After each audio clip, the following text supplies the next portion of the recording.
MP में कांग्रेस ने नेताओं को अलग अलग जिलों और शहरों का प्रभार सौंपा है। कांग्रेस ने इंदौर में शहर और जिला प्रभारी बदले हैं। वहीं अब कांग्रेस के इस बदलाव पर सियासत शुरू हो गई है। देखिए, कांग्रेस का समस्या है कि प्रभारी बदल ले, प्रभार बदल ले, लेकिन कांग्रेस को रणनीति बदलना पड़ेगी। जिस तरह से हरीश चौधरी जी मध्य प्रदेश के प्रभारी थे और जीतू पटवारी जी और उमंग सिंगार जी को लेकर उनको दिल्ली जाना पड़ा था, क्योंकि हरीश चौधरी जी की खिलाफत यहाँ के क्षेत्रीय नेता कर रहे थे।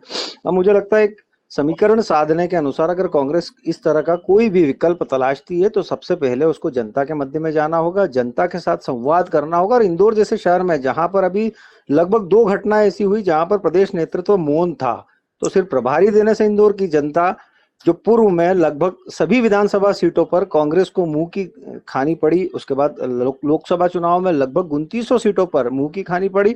मुझे लगता है ये सिर्फ प्रपंच है और कुछ नेताओं को प्रमोट करने की दृष्टि से, जो जिलाध्यक्ष नहीं बन पाए, जो कहीं पर पद सेट नहीं हो पाए, वो सेट करने के गणित से कांग्रेस ये कृत्य कर रही है।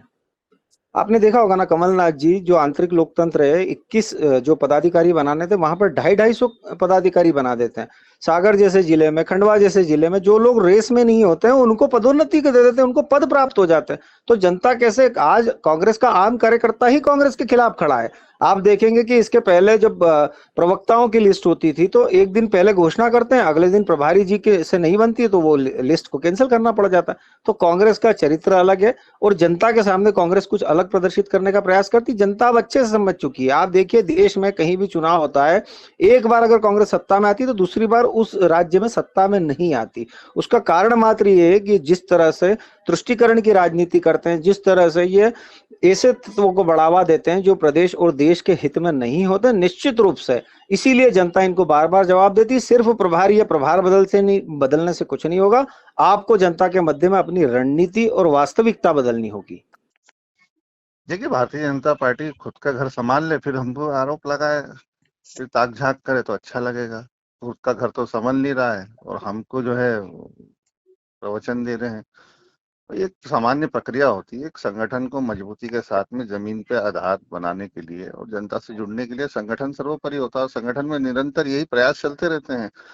इंदौर में बाला बच्चन जी और जोरा से विधायक है पंकज उपाध्याय जी, उन्हें शहरी क्षेत्र में प्रभारी बनाया है। ग्रामीण में विजय लक्ष्मी साधो जी के साथ अजय रघुवंशी को बनाया। तो संगठन को तालमेल देखते हुए, इंदौर शहर की स्थिति परिस्थिति को देखते हुए एक अनुभवशाली नेताओं को जो है कमान इंदौर की सौंपी है।